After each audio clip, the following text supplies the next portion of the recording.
i-deliver karong tuiga. Matod pa sa Philippine Statistic Authority nga mipasalig sa Senado.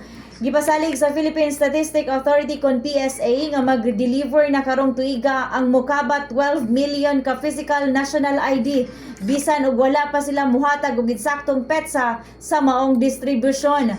Sa pagdungog sa Senado niadtong Abril 14 kagahapong adlaw, gipangutana ang PSA kabahin sa kasamtangang kahimtang sa pag-imprenta ug pag-apod-apod sa national ID. Matod sa ahensya, padayon ang ilahang lakang aron mapaspasan ang proseso ug masiguro nga madawat sa mga rehistradong Pilipino ang ilahang mga ID sulod sa tuig.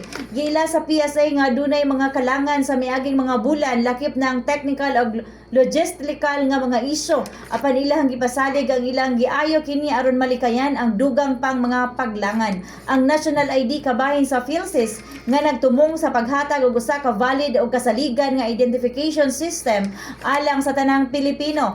Dako kining papel sa pagpasayon sa mga transaksyon sa gobyerno ug pribadong sektor samtang naghulat ang kadaghanan sa ilang mga IDs.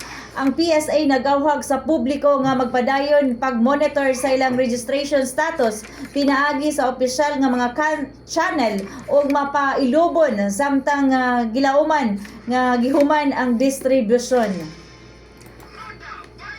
Atong oras alas 6:36 na sa kagabion.